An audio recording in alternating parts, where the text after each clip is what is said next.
This is the Fair Fight Initiative podcast, brought to you by the Fair Fight Initiative, a nonprofit organization that crowdsources litigation to end mass incarceration.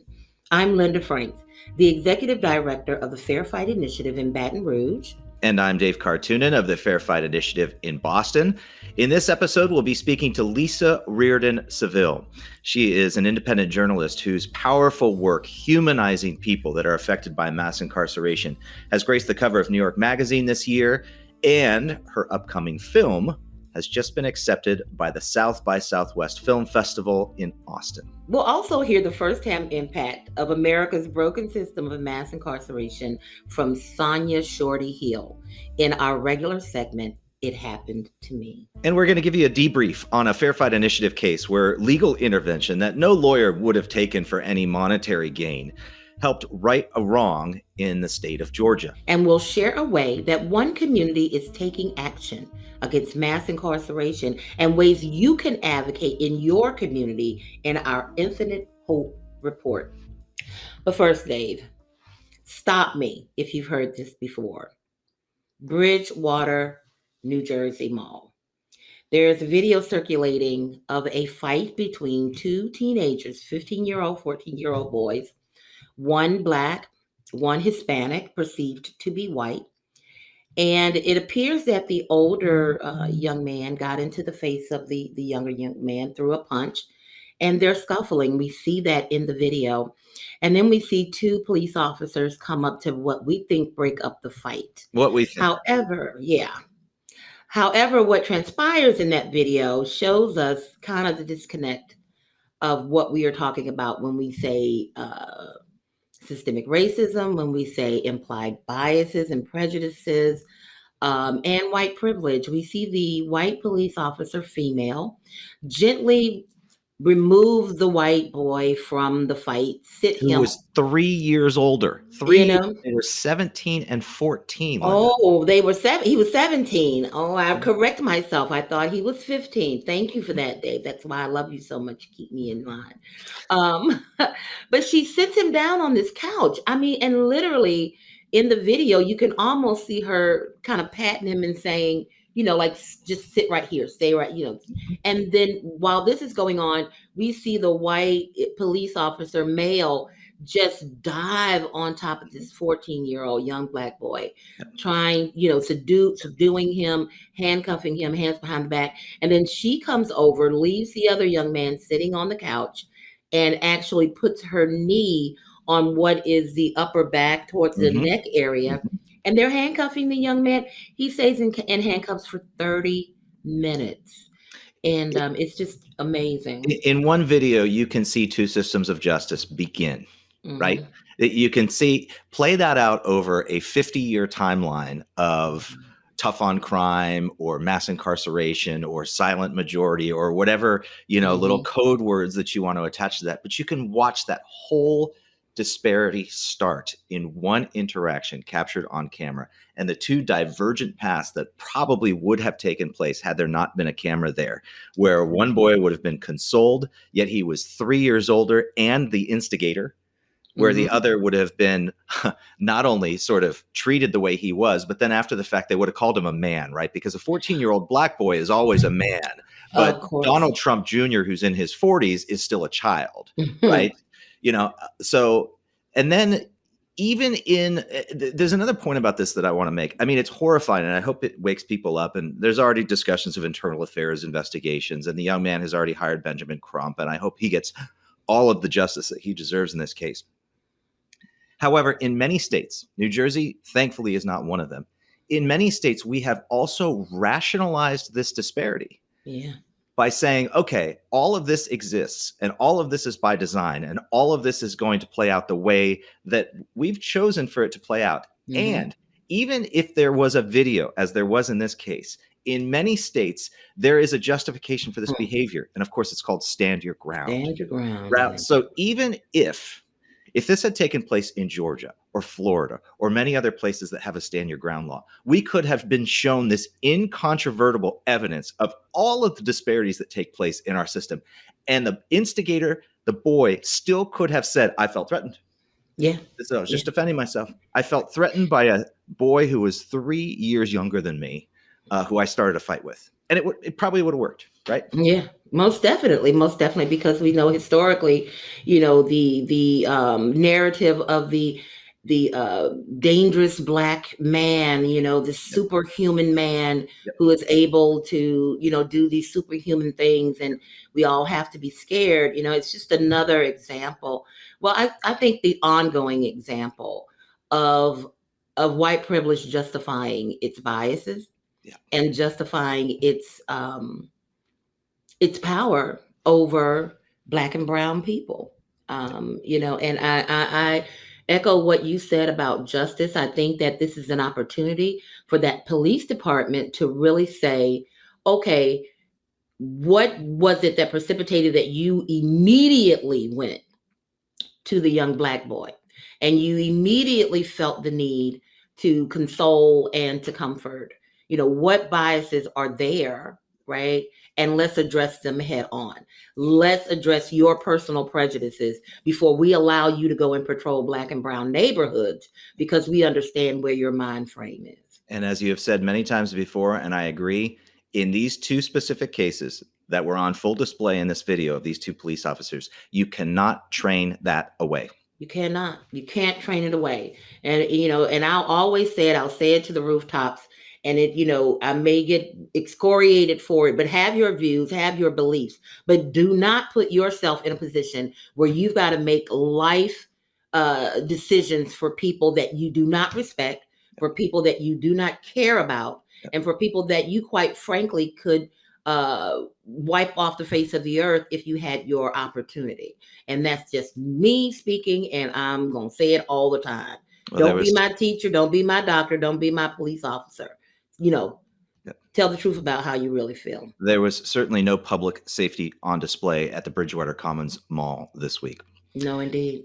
All right, Linda, stop me if you've heard this one before, but yet another example of specious anecdotal examples of why we must maintain our system of mass incarceration. This one coming from Senator Tom Cotton of Arkansas, who got onto the Senate floor and blamed the First Step Act for a recent rise in crime. Of course, you should all be panicked and everyone is coming to get you because, of course, crime is out of control again because Republicans are not in power. And they want you to believe that you should be scared and buy guns and things like that. But in this case, this is a classic example of using anecdotal and grain of truth specious evidence to explain a problem that is in no way really connected to what it is he's talking about. Number one, crime is nowhere near all-time highs. Nowhere near. Number two, no one seems capable of having any sort of self-reflection about what the root causes are of the rise in crime. That's neither here nor there. But Cotton goes onto the floor and says it's the First Step Act. If you don't know what the First Step Act is, this was President Trump's signature criminal justice reform bill. Number one. Number two, it is only directed toward the federal prison population. And while our federal prison population is staggering in this country, it only makes up 7% of incarcerated people in this country. So we're talking about 7 out of 100 people. What the First Step Act sought to do was try to get outrageous federal sentencing laws back into check by allowing more incentives for people to be released early after long sentences, and also improve conditions in jail to try to reduce recidivism when people get, I shouldn't say jail, in prison, to reduce recidivism after they get out of prison. But of course, another example, Linda, of how when you want to justify an unjust system and keep it in place, you'll grab at any string of what appears to be evidence to justify keeping it in place.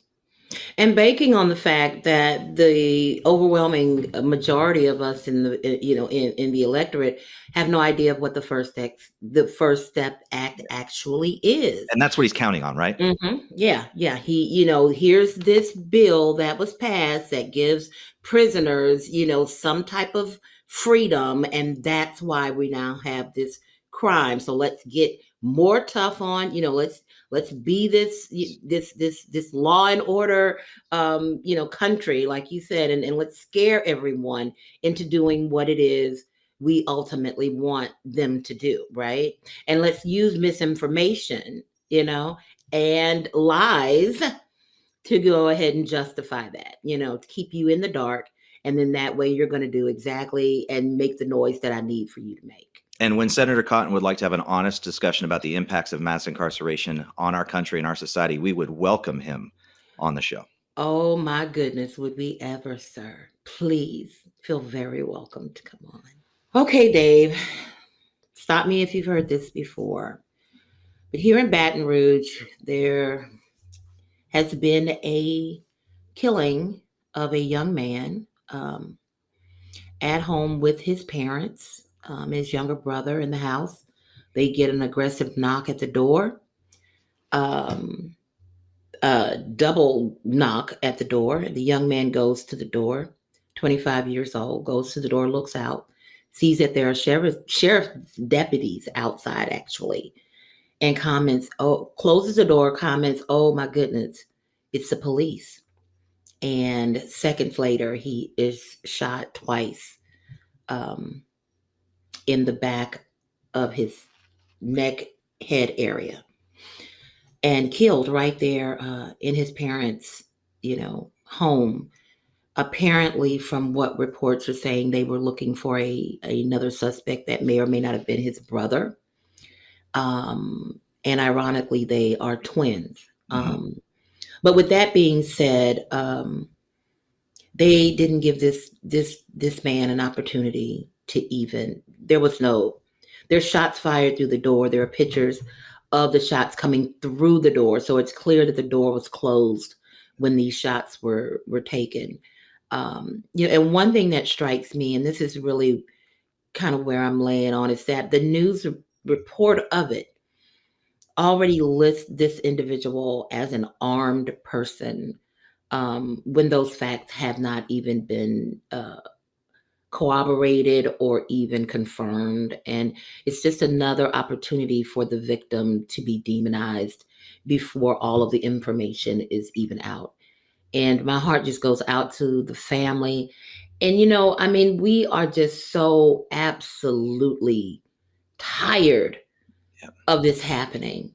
You come into our communities and you come with guns blazing. You come already postured and ready to incite a violent confrontation. And it just breaks my heart. This young man, um, from from what I understand and from what I have been personally told, was such a positive and amazing young man. But nobody gets to hear that in these news reports.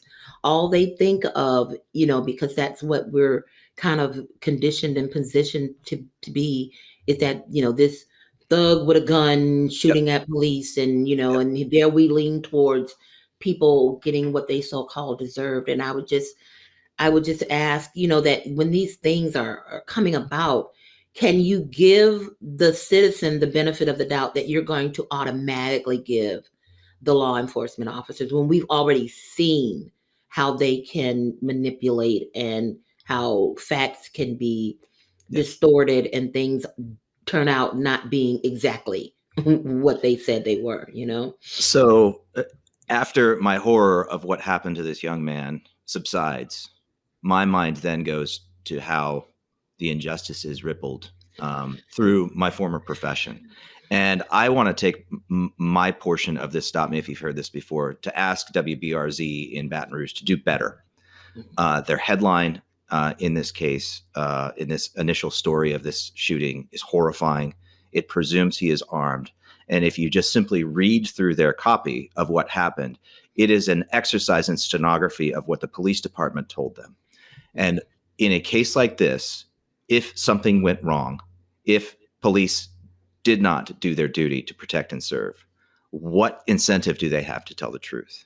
And yet every single time, I've seen it through 15 years of my career and can't believe we're still seeing it now.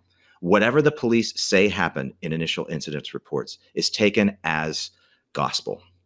And as you read throughout this report, they even quote sources, gave them more information. You know what sources is?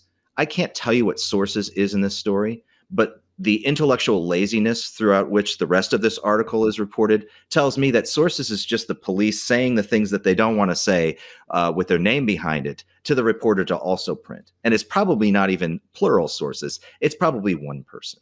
Yeah. And so do your job, have a little intellectual curiosity, a little intellectual fortitude, and ask questions. And don't just take notes, and do better, WBRZ.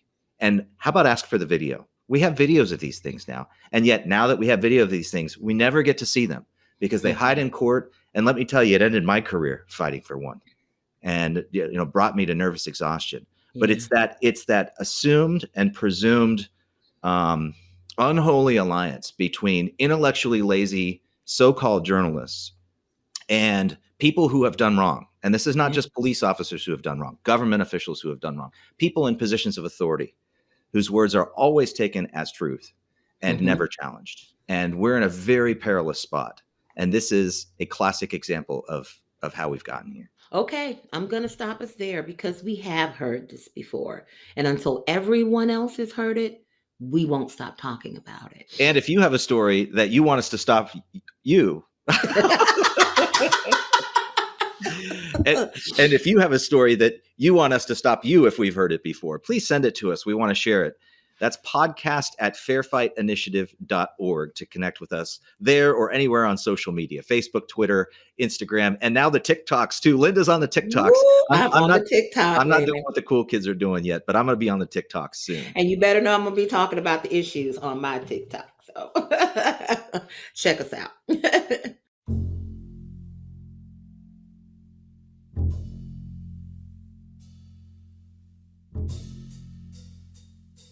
Our guest this episode is Lisa Riordan Seville. She describes herself as an independent reporter and producer focused on stories that explore how money, power, and policy shape the lives of everyday people across the United States.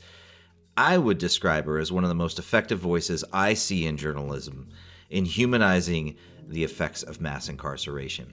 Along with Bliss Boyard, she captured the stories of the 15 people who died at Rikers Island last year in a New York Magazine cover story that graced the final cover of 2021. And her new film, Woman on the Outside, has just been accepted at the South by Southwest Film Festival that will take place in Austin later this year. I just want you to know, I'm going to try to keep it together, but I've been really kind of poring over your stories and the work that you've done. And it's just so beautiful what you do and how you write.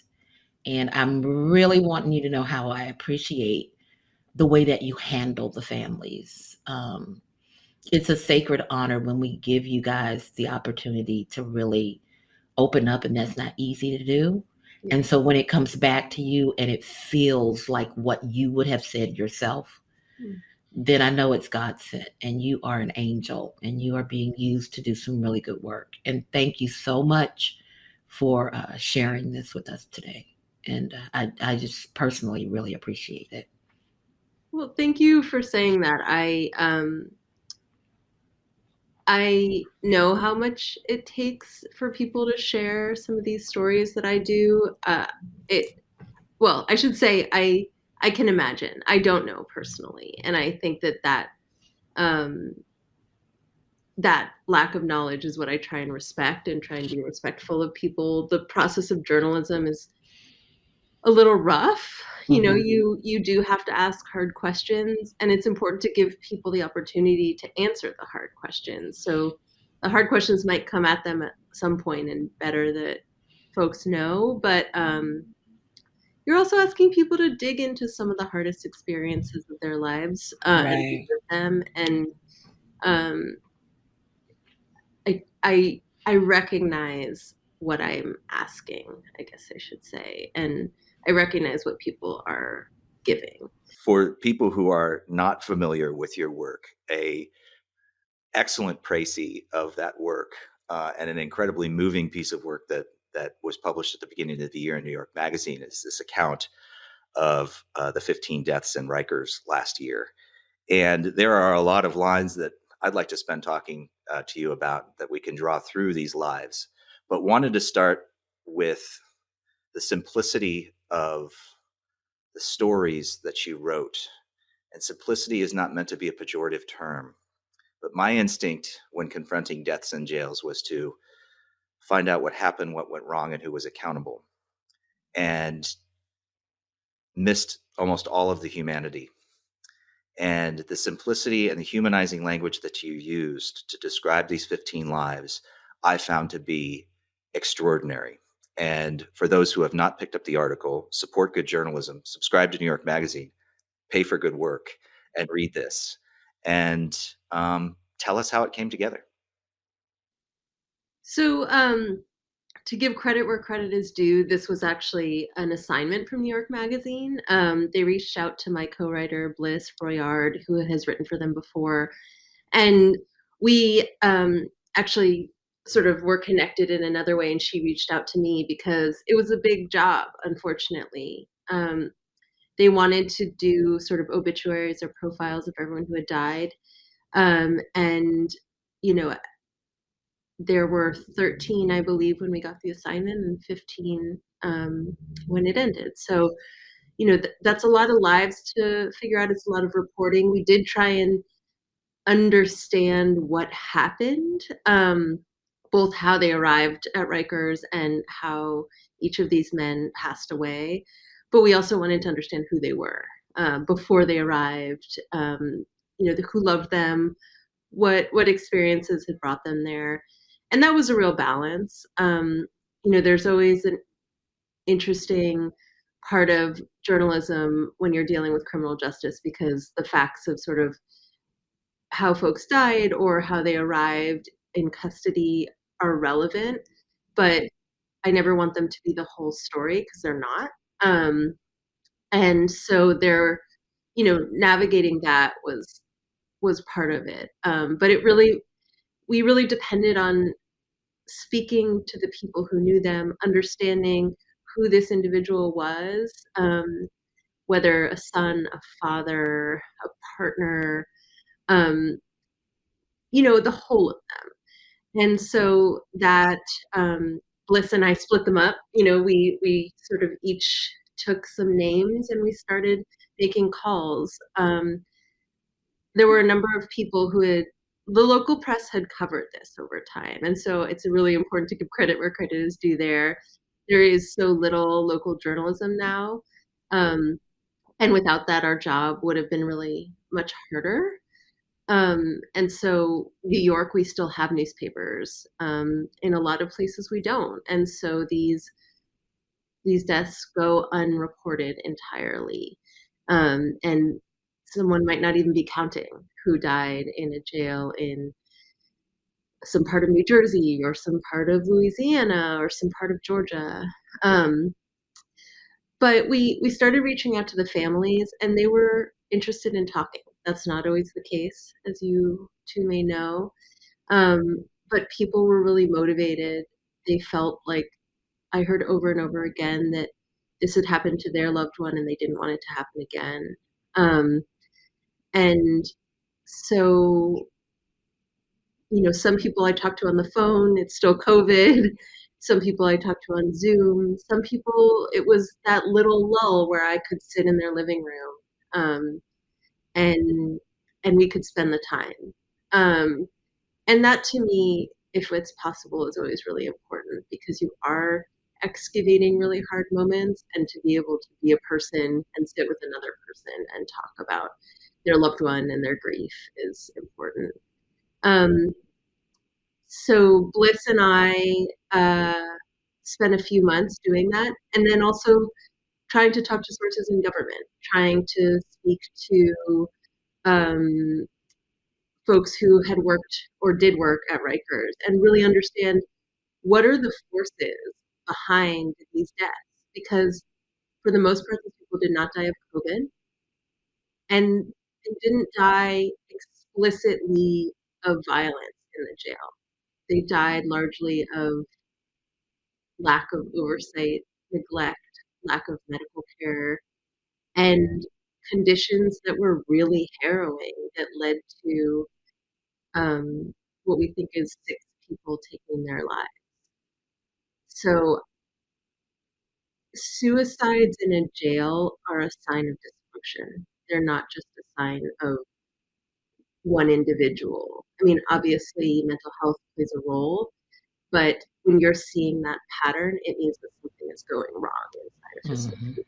And we needed to paint that without that overtaking the lives of the individuals. And that was a real part of it, because I feel like I got to know a little bit of each of these men.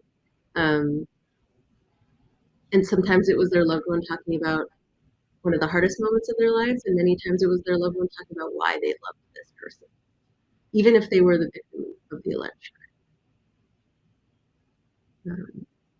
Yeah, so that published in January, and it was really interesting to see, how people responded to it.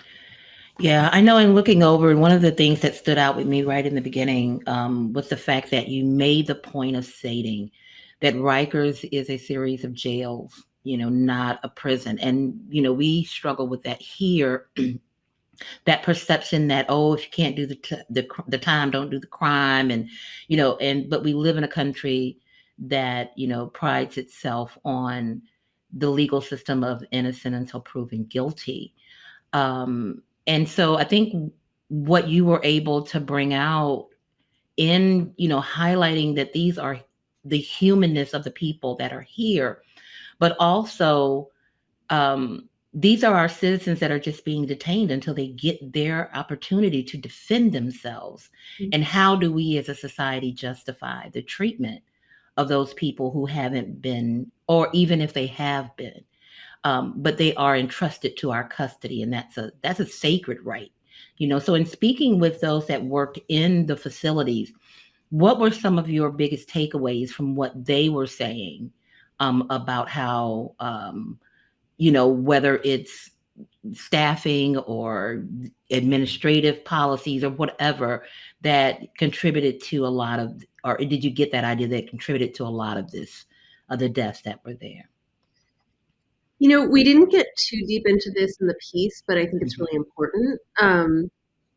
Rikers Island, or the New York City Department of Correction, has, as the Federal Monitor describes, one of the richest staff to detainee ratios in the country, which means there are actually more staff members right now than there are detainees. It's a really strong union. They have advocated very well for their staff. But there was what has largely been described as a staffing crisis. And that's in part because there is unlimited sick leave. The union is really strong, and they the New York Times have covered this really well. Like, folks just wouldn't show up to work, or they would, it's sort of how they allocated staff that was really the problem. There were a lot of people on, the special kind of strike team, but not a lot of people on the floor. So you would have one officer in a housing unit, which is just not enough to respond to fights, to de-escalate, to respond if someone is having a medical emergency.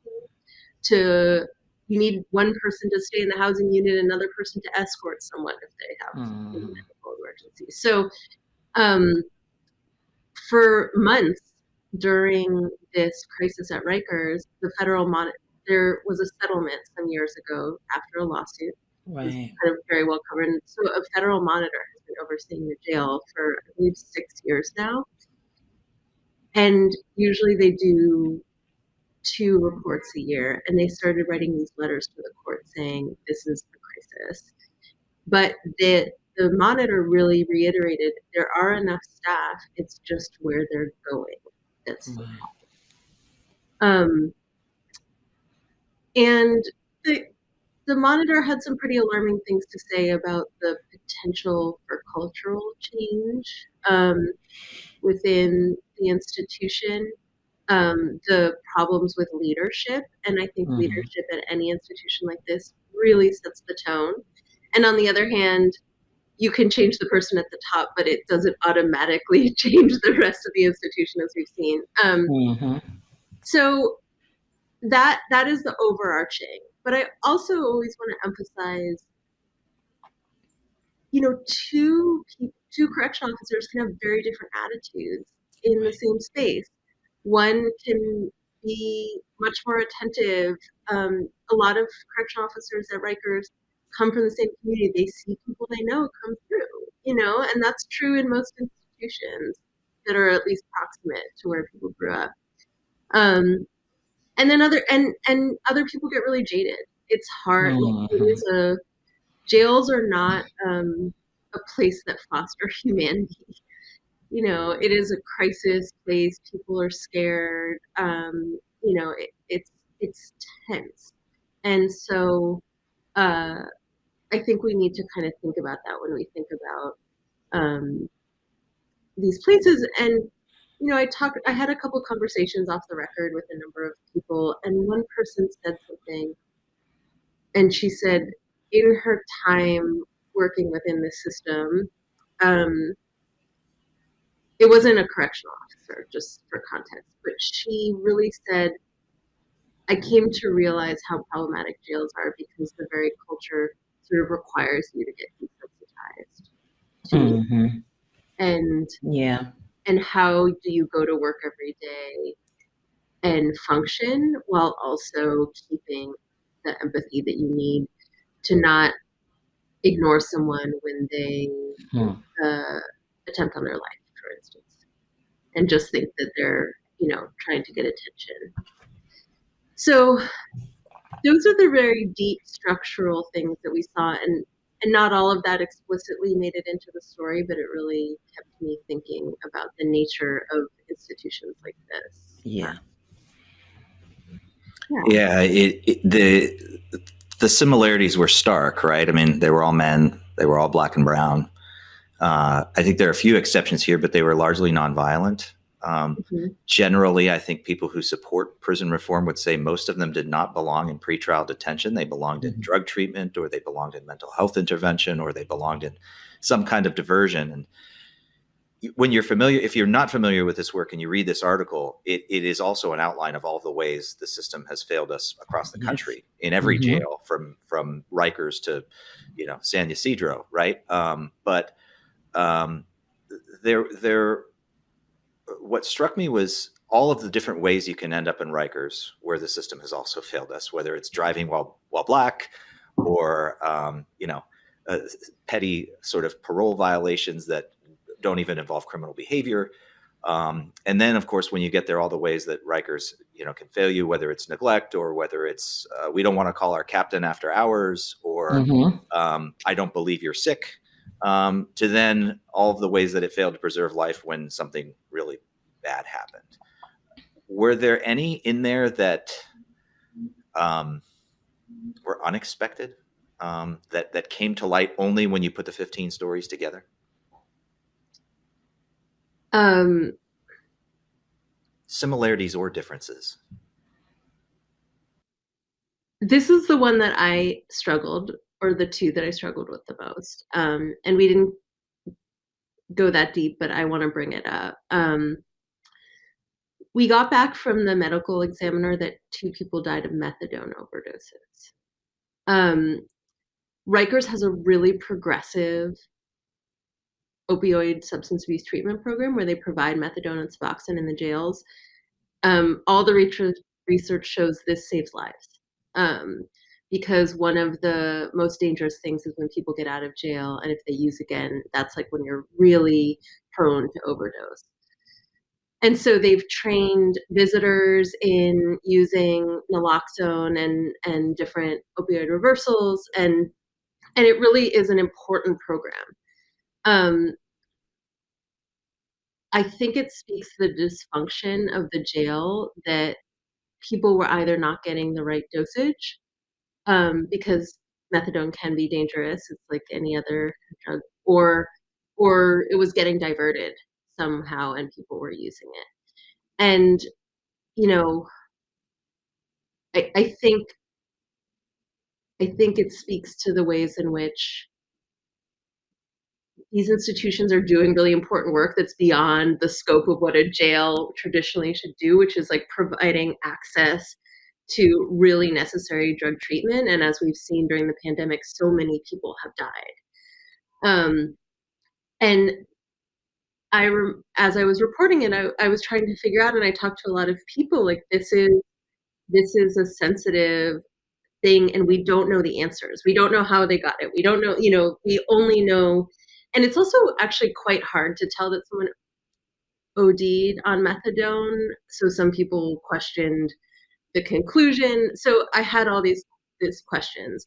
But to me, it spoke to the need to, it's really hard to provide really sensitive kinds of care in a jail setting when the jail is breaking down and people are in lockdown, and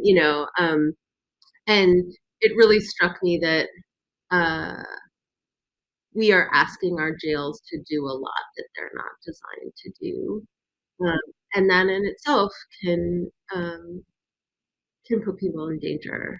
Um, but that was one of the hardest things because I also couldn't answer all the questions that it raised for me. Um, yeah. So otherwise, unfortunately, these are iterations on things that I've seen a lot of in my time reporting on deaths in custody. Well, what I will say is that, your handling of these stories, again, was so masterful in how you brought, the humanness of each individual and, from the perspective of their loved ones and their partners, their people that knew them every day. And I see that that's indicative of your body of work.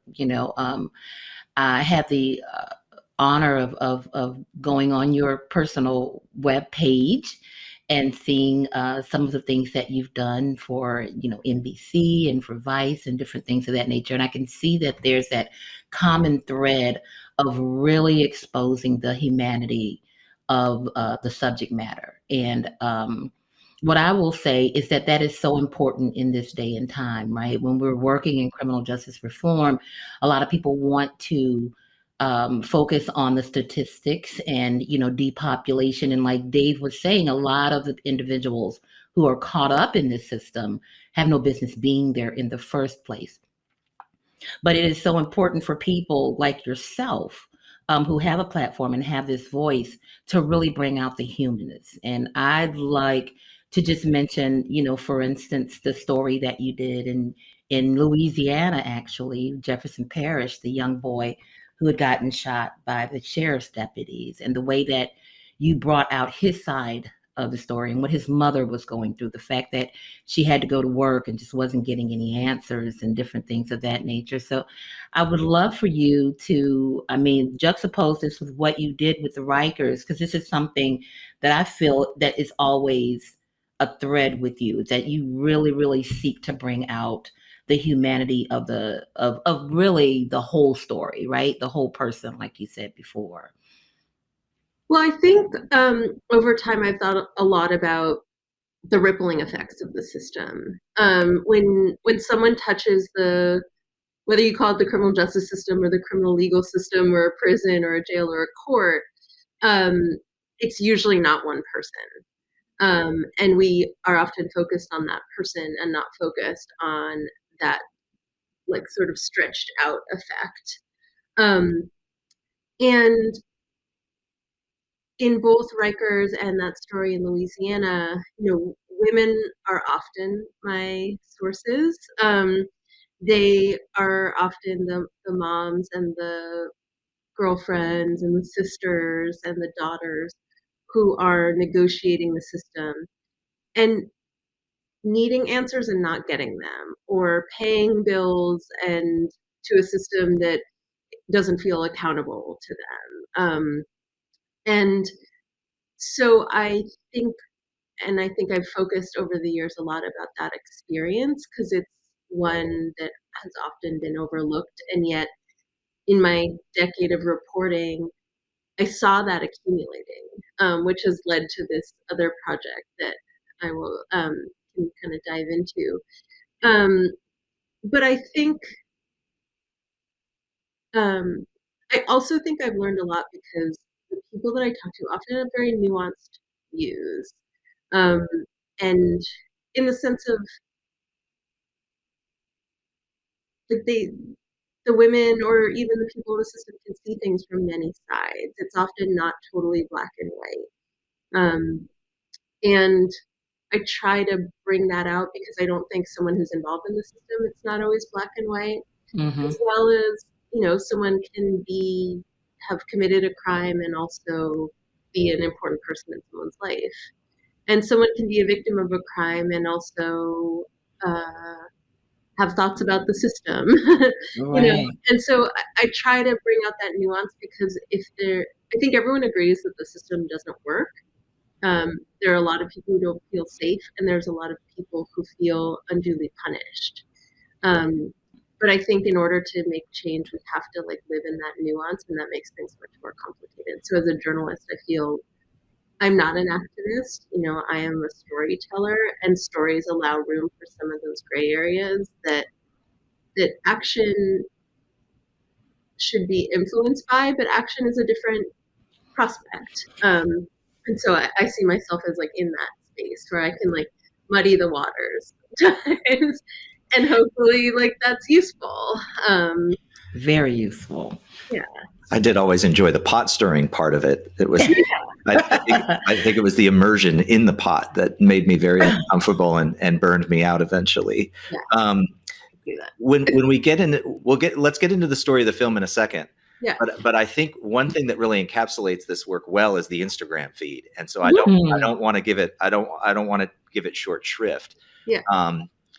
The everyday incarceration on Instagram. If you haven't powerful, seen it, incredibly powerful, yet again simple visual representations of those ripples and the life and the work that needs to continue while someone is behind bars, and also the impacts because of that person's absence. How did it start? What does it do? What has the response been? Give us the whole everyday incarceration story. Yeah. So in late 2013, early 2014, I had been reporting on criminal justice for a few years. I am an investigative reporter mostly, and so try and combine that kind of hard-hitting, pot-stirring with human stories. And I was talking to a friend of mine, Zara Katz, who's a photo editor and visual producer. And this was a very different moment in journalism in terms of coverage of criminal justice issues. And, she was saying, I am visual first, and most of my news, I sort of look at the photo, and because there's so little photography about incarceration or criminal justice issues, I feel like I don't know those stories, is what Zara said. And because, it's very hard to photograph in facilities. In 2014, it wasn't as widely covered. We didn't have a lot of the news outlets we have today that are focused on criminal justice issues. And so she said, why don't we, Instagram was still kind of newer. I didn't have an Instagram account at the time. And she said, why don't we start an Instagram feed? I will reach out to all of my photographers who have done this work over the years, and you can jimmy the captions, and we can start to create an archive of what this actually looked like, somewhere to go and see it. And we kind of made the window of the era of mass incarceration, so sort of 1980 forward. And she started reaching out to people who dug into their files, and we have stuff, I think the earliest is the late 1970s in Georgia, these kind of amazing black and white images in parts of facilities you just would ever get access to now, up until today. And we wanted images behind bars, but we also wanted to, the idea of everyday, which is part of it started as Everyday Africa, and the idea was to push back against the images of Africa that were all sort of one note, and there's an entire continent and a very robust life, and that feed is really big, and so we became part of this sort of everyday family. But we wanted to take their same ethos of what is the quotidian life, day-to-day experience if you touch this system. And so, we curated it in sets and tried to tell little stories, featuring different photographers. And it really started to take on a life of its own. So it's been a labor of love. Zara still reaches out to people. We have a great intern who helps us out now, Carla Canning, who is into these issues, but we still kind of do it in between things. But as we went forward, I was talking to Zara, who has always had a lot of interest in stories by and about women. And I said, the one story that is kind of missing is of all my sources, and what it's like to wait in line to go into a facility, and what it's like to wait for the call that you haven't gotten, and what it's like to scrap up some money for commissary. Right. And what it's like to not get answers or be frustrated at times. And so with some help from the Magnum Foundation, which is a photo foundation, we did a workshop and then got some support from them to start interviewing women. And we made a survey, and we started kind of talking to women about what is your story? What's the story you would want to tell? And what would it look like to put this as the primary story about incarceration in one context? Like, yes, the person inside, but what if we sort of flipped it and just talk to you first? And what would that story look like?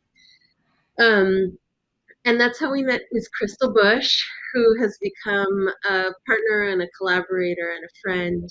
She was running a van service in Philadelphia called Bridging the Gap. And it was they would drive folks from Philadelphia to the prisons across the state. As in Louisiana and California, New York, the prisons are often very far from where people's families are. Exactly. And so the very issue of transportation becomes a barrier to keeping families together. Crystal had virtually every man in her life incarcerated. Her dad went in when she was 3.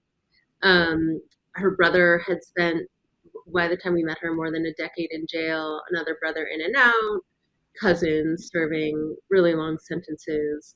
And that's not unusual for a lot of people in Pennsylvania, in Philadelphia in particular.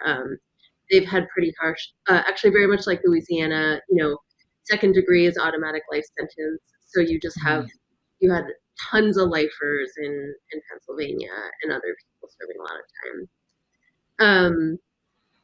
And we started working with Crystal. She's this incredibly open person, just a couple years younger than we are, and just a really vibrant, fun, energetic. She had a full-time job as a social worker, and then did this as, it was a business, but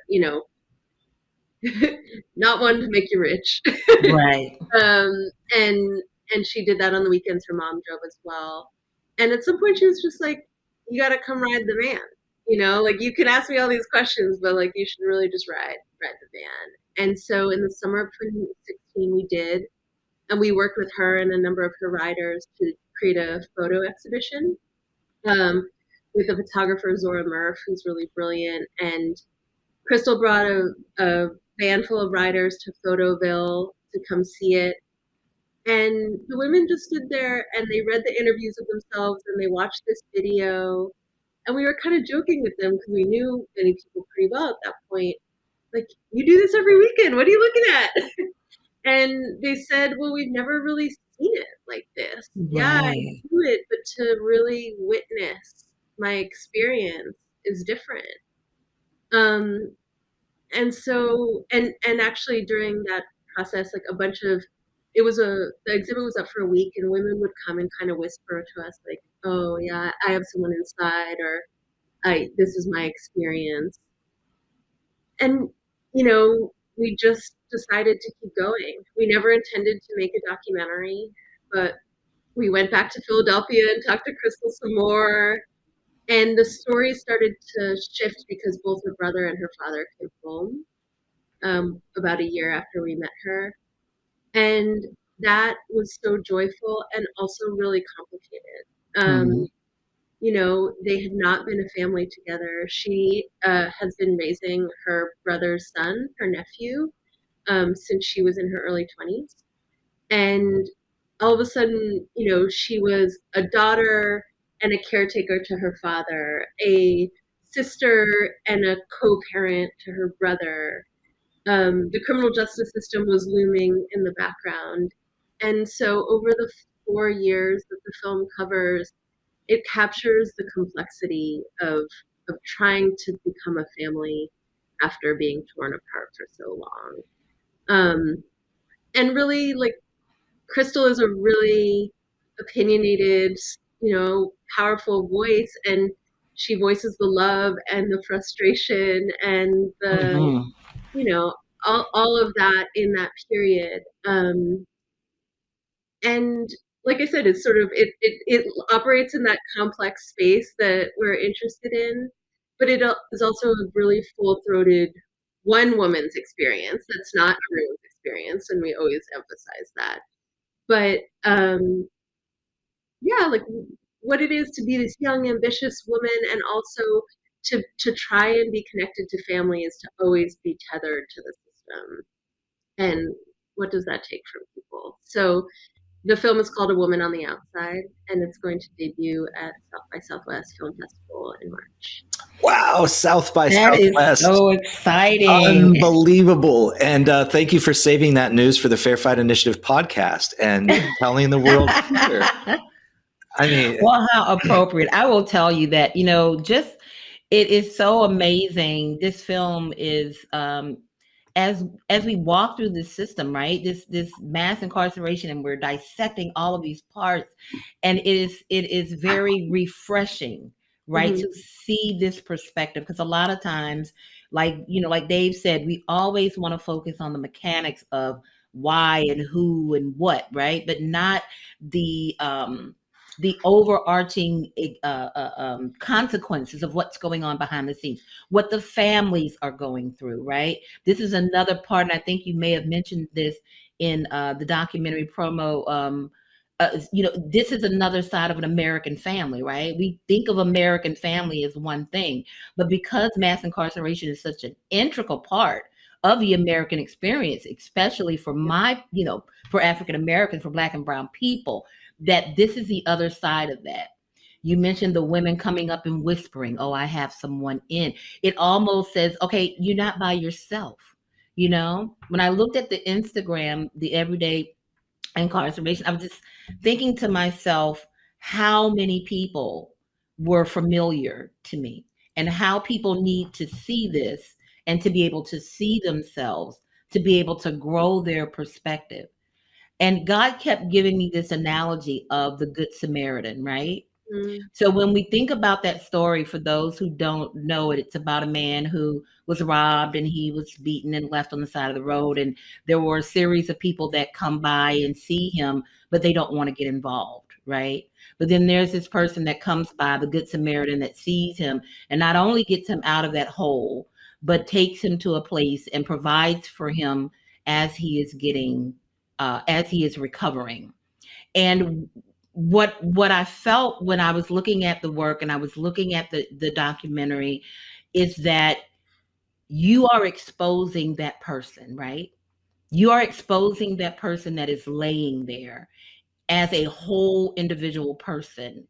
And it is up to the individual to decide if they're going to walk away. And it is so important for that exposure to be done, right? Because you can use why they got arrested, you can use where they are now incarcerated, and you can use that to look away.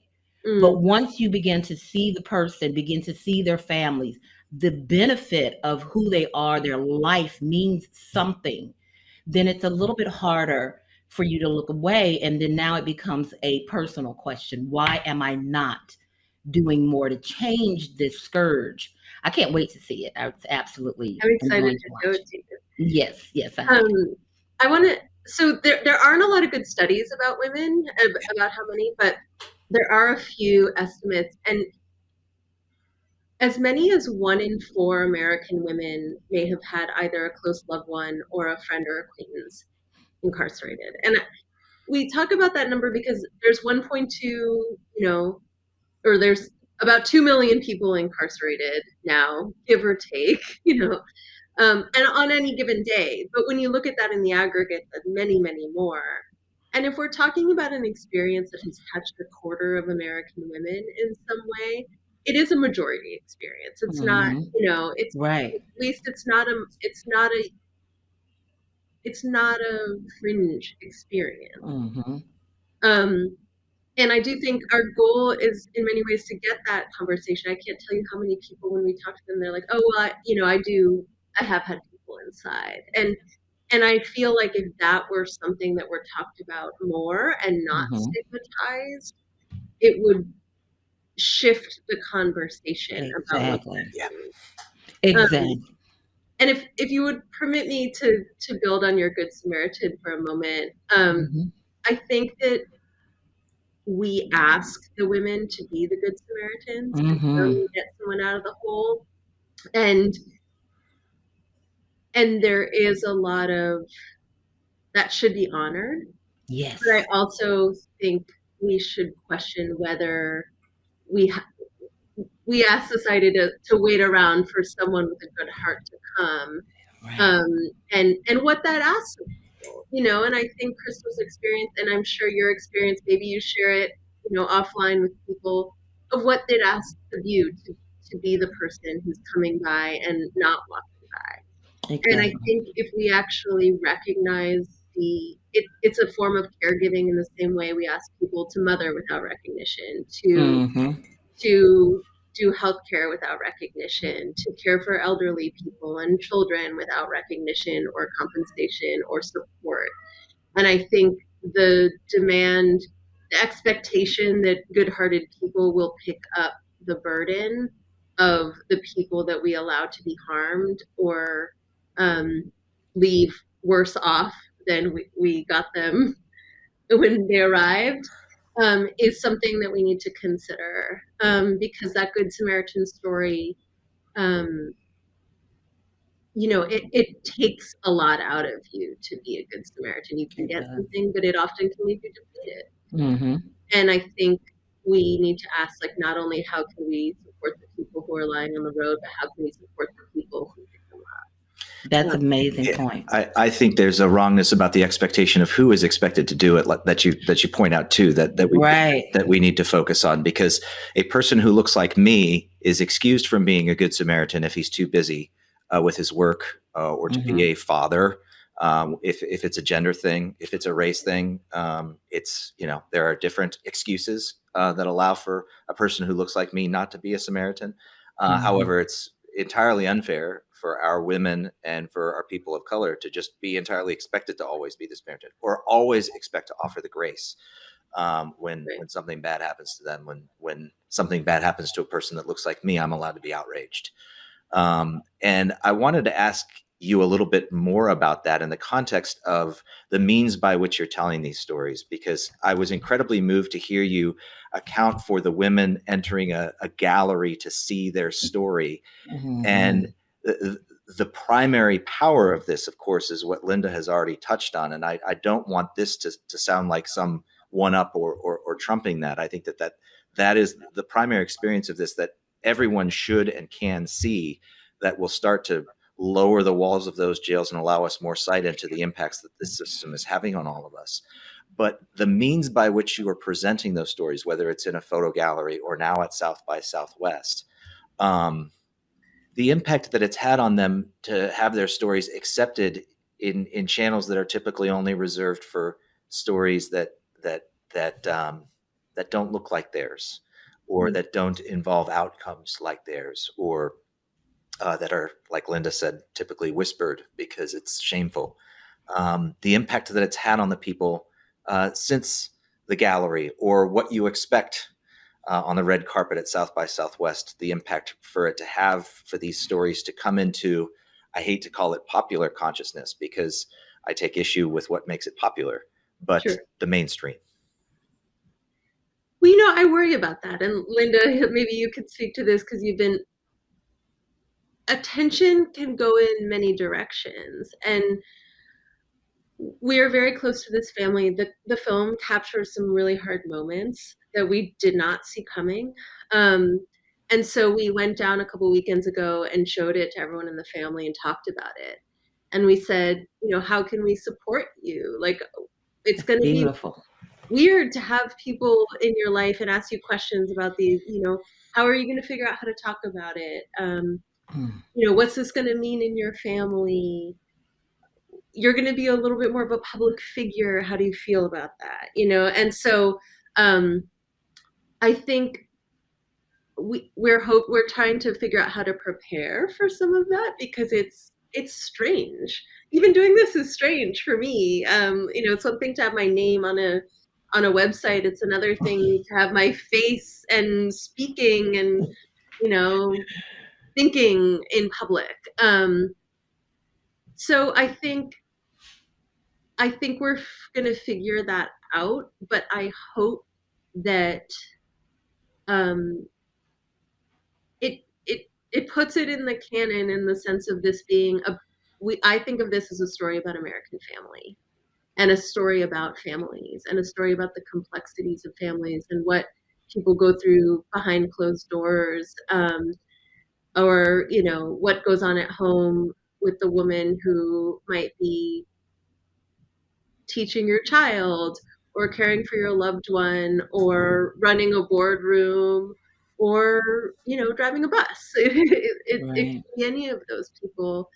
But I think that I it's an incredible honor to have people be willing to answer your questions and share their stories. And this family has been so open and open their doors and their lives in a way that um, is very rare, I think. And we tried to honor that as best we could and understand what the limits of that should be.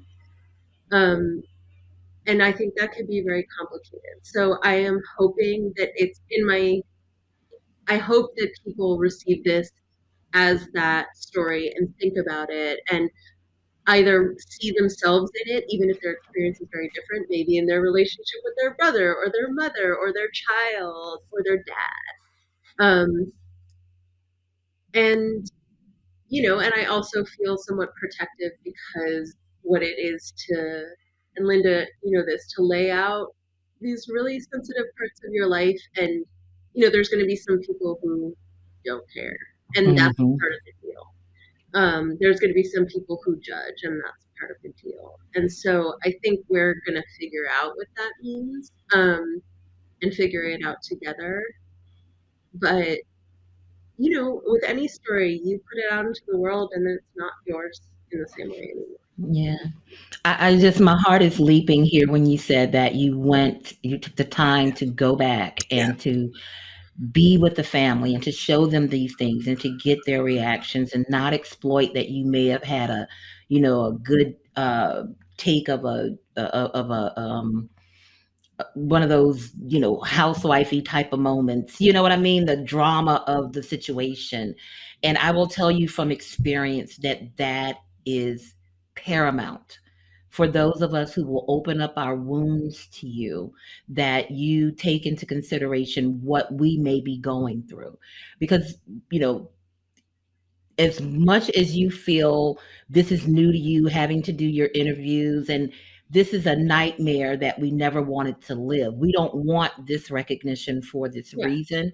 And to have someone who is so caring, not only with our stories, but with how that story is going to be affecting us in everyday time. You are right dead on. And bravo to you and your crew. And it shows that the story itself and the people really mean something to you and not just putting it out there for the sake of, oh my goodness, we've got this good angle, let's run with it, right? Because they're going to need that support.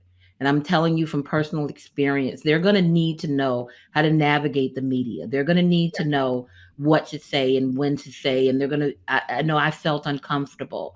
You feel, like you don't want to say the wrong thing, but then you want to be yourself, but you can't be yourself.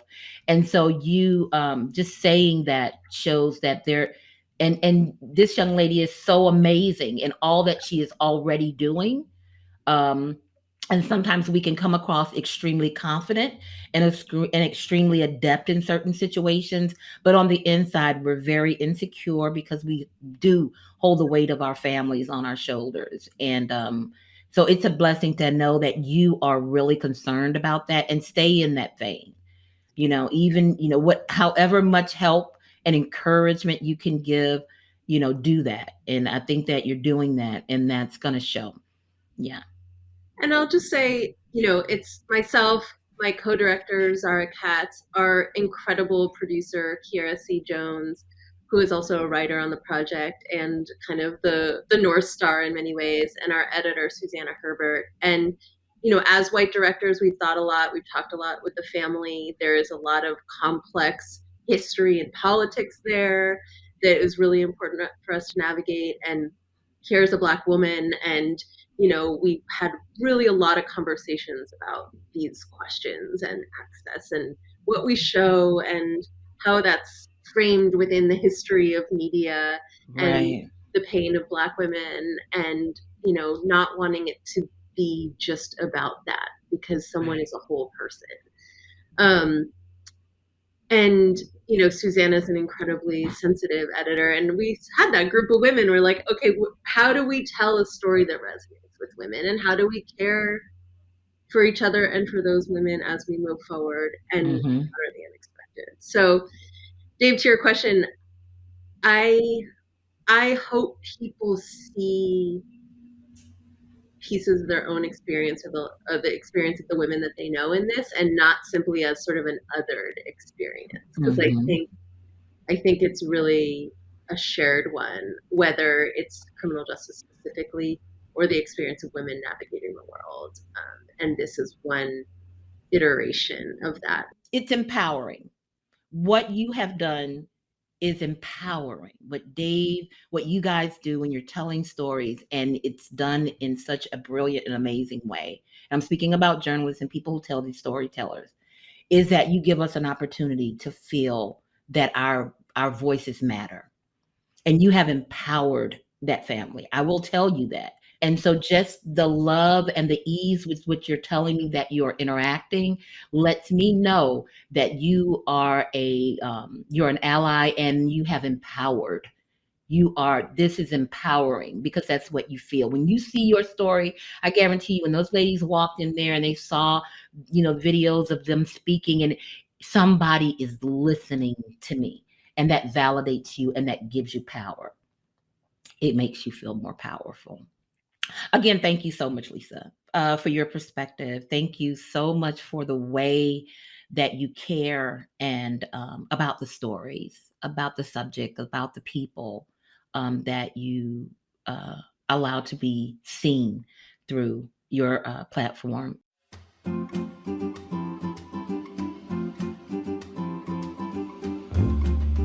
Our Fair Fight Initiative case update on this episode is a debrief on a case that we intervened in the state of Georgia. Sammy Scott spent more than 16 years in prison until DNA evidence would clear him in 2003. And nearly every step since he walked out of prison, the former district attorney in the first case, and since then, the state of Georgia, has really just dragged their feet, and in some cases simply refused to restore his rights and welcome him back into society. For one, he's never been compensated for the 16 years that he spent in prison. Later, when he volunteered to be a poll worker in Savannah, Georgia for the 2020 elections, he was rejected as a poll worker on the grounds that he had been convicted of a felony. Well, you know what happened with that felony? Never mind, he had been exonerated and released. So that's when the Fair Fight Initiative stepped in to help in a case with Sammy that no lawyer would have ever seen any monetary value in, and instead used crowdsourced money to right a wrong in Georgia, not just for Sammy Scott, but to set a precedent for anyone wrongly convicted of a crime who's trying to re-enter society. If Georgia is not going to do the right thing in the first case, we're going to use crowdsourced funds to make them do the right thing. Fair Fight took Chatham County to court. They got them to submit to the fact that Scott had no criminal record. There was nothing that disqualified him from working at the polls, and that set a precedent for every other county in Georgia. So this is a perfect example, Linda, I think, of how the legal system would otherwise disregard such a small case, right? Not just lawyers who don't see any monetary value. We can't fault them for that, right? They're making a living with their trade. But also for any person who can't afford to hire a lawyer to right a wrong in the second case, right? We can make a real social change for everybody in the state of Georgia in a really small case that otherwise wouldn't have been noticed, right? And that is so absolutely important for us to reiterate, Dave, is the fact that here is something that we see as an injustice, right?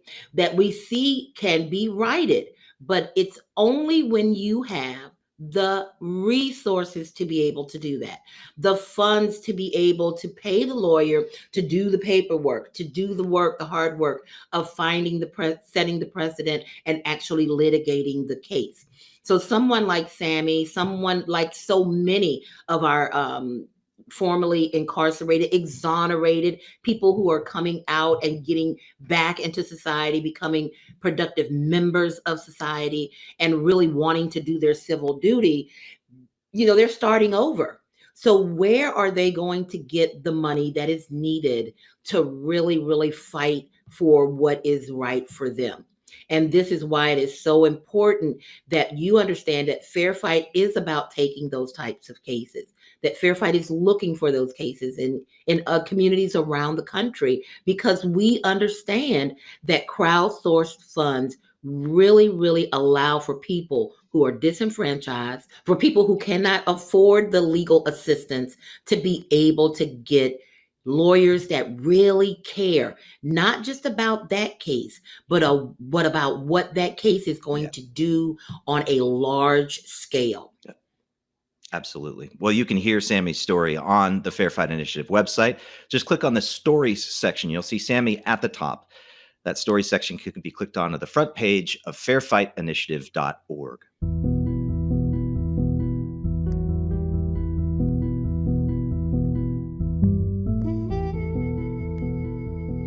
And now it happened to me, where we actively listen to the testimony of one person's firsthand encounter with our broken system of mass incarceration and the impact on their family, their life, and their community. In this episode, Sonia Shorty Hill in New Orleans, Louisiana, tells us what happens when a mother gets a call that her son is being arrested way across the country, and the horror and the worry that it instills in you when you feel helpless to help your child. It happened to me on May 28th of 2021. It's Memorial Day weekend. My son was working for a company, a trucking company, and while driving his big rig truck cross country through Iowa, he was pulled over and arrested by the Iowa Police Department for a bench warrant for not appearing in court or missing a court date in New Orleans. That's where we're from. He had his girlfriend and their baby with him. While being arrested, they called me to let me know what was going on. And he wasn't really sure. He wasn't explaining to why he was being arrested. But the officer told me that he was taking them in. I said, well, what's going to happen to the girlfriend and the baby? You can't just leave them on the side of the road. So the officer said, oh, another officer is going to come and pick them up and take them to a shelter or something. And he just drives off, taking my son to jail. And I'm like, how can they just leave human beings on the side of the road? It was rainy, it was cold, and they just left them there, standing there. If it was a pet, a dog or a cat or something on the side of the road, they would have found a place to feed them and take them to a shelter and nurse them back to health. But it's black people, so our lives don't really matter. So I stayed on the phone with Nay until the police officer came and took them to a hotel. They didn't leave them any food or any diapers for the baby or anything. So, I sent them some money. I cashed out them some money so that they can be squared away for a little while. And I get on the phone trying to call people that might know someone in Iowa who can come and help them out, because she can't stay in Iowa with the baby. So, and also with Nick, I'm like, I got to get my son out of this place. We don't know anybody in Iowa.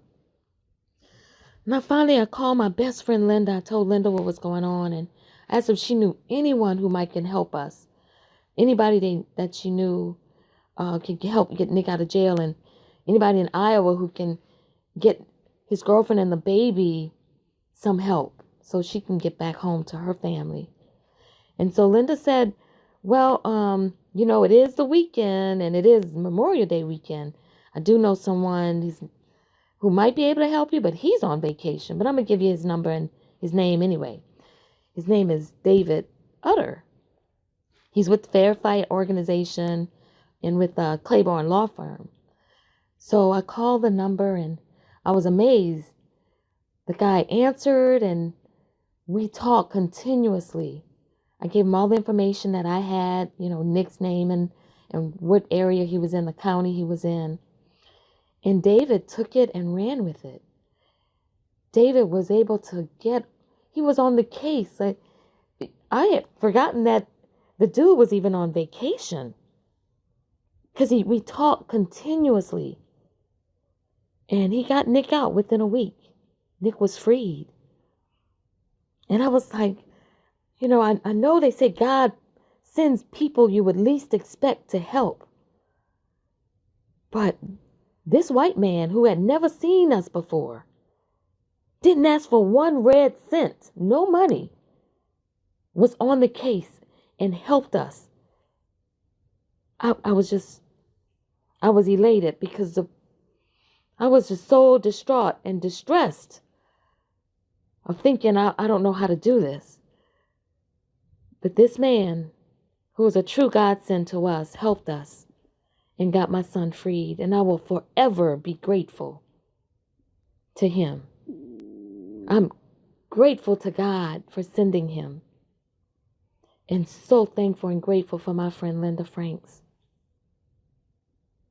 I'd never been in a situation like this before. But now whatever I can do to help anybody, if anybody want to hear my story in detail, you can get in contact with me. My name is Sonia Shorty Hill. I'm in New Orleans, Louisiana.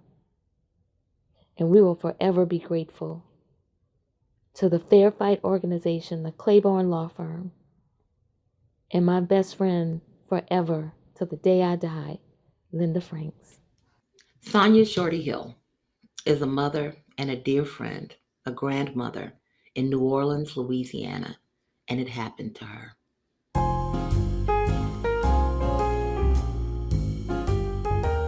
We must accept finite disappointment, but never lose infinite hope.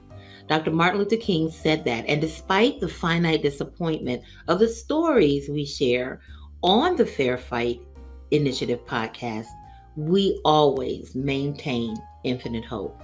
And in this episode, we want to highlight an amazing website and an amazing executive director of Worth Rises, Miss Bianca Tylick. I know that when I was going through the personal struggles that I had, getting into advocacy, one of the main things that I knew I needed to do was educate myself on how the system works. Who are the players and what am I up against as I'm trying to myself seek justice for my family. And I wish that I had come across Worth Rises at that time. It's just an amazing wealth of resources. It talks about how the criminal justice system is in bed with so many different players and partners and, just what this apparatus looks like. And it is absolutely empowering for those who are doing grassroots organizing in their individual spaces or nationwide wanting to join in on initiatives. It really gives background and research information into just how this system is so interconnected. And it's just amazing, Dave, the time and the effort and the data that has been put into really allowing for communities to be able to have a resource to seek out when they're researching these different municipalities. Yeah, and Bianca Tylick has embarked on a social media campaign, largely on Twitter, where each day she is showcasing, for lack of a better term, what I would like to call a human suffering profiteer. Huge companies that are making huge money on the backs of warehousing people. And each day she has story, evidence, testimony, budgets, numbers of a different company, many of which you know, and a lot of which you should know, and how they're making money on human suffering and on this broken system. We'll include links not only to Worth Rises, but also to her social media campaign on our website. Just go to the links we mentioned section of the Fair Fight podcast page. And We're excited to tell you that we've made contact with her and she's looking forward to being a future guest on the show. Such an interesting conversation to be had. And I mean, really, you guys have got to check out the work that Worth Rises is doing. If you have a way that people are advocating to end our system of mass incarceration that provides you infinite hope, share it with us on social media. Linda's on the TikToks now. I just like adding a plural to things that I don't do. It makes me sound old and, out of touch. She's on the TikToks. Share it with us on the social medias, or you can email it to us at podcast@fairfightinitiative.org.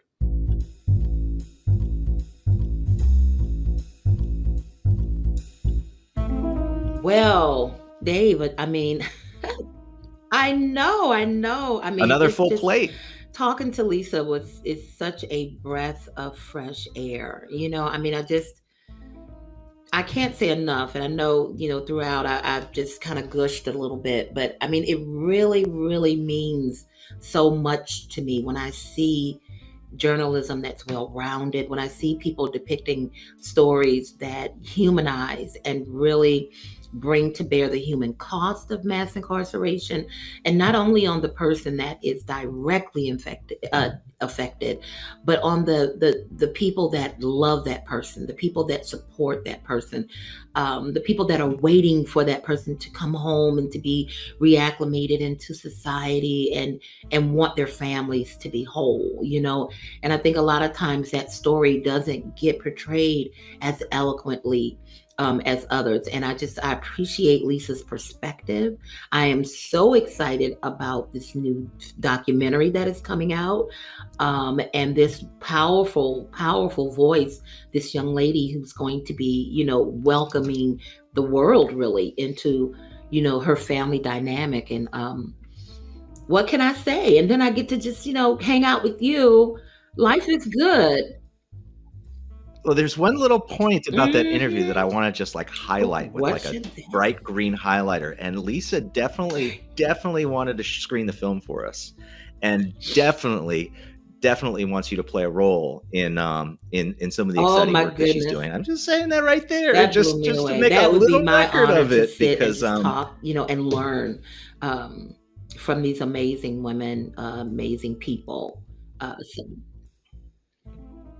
I have loved all the conversations we've had thus far on the Fair Fight Initiative podcast, but this one felt like a conversation that I hope everybody felt a part of and could join, and is what we're striving to do here.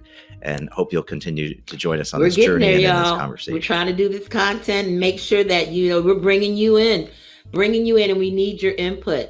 The Fair Fight Initiative podcast is a production of the Fair Fight Initiative. Founded in 2017, the Fair Fight Initiative is a 501c3 nonprofit organization dedicated to crowdsourcing litigation, which advocates for equal treatment under the law, confronts systemic injustice, and helps victims challenge abusers of power in court. We believe justice crowdsourced is justice delivered. Crowdsourcing resources from our contributors, we're able to finance the litigation no attorneys will take because of the overwhelming upfront cost to seek justice in our legal system. You can learn more about our mission and to contribute, go to fairfightinitiative.org. Goodbye. Bye, everybody.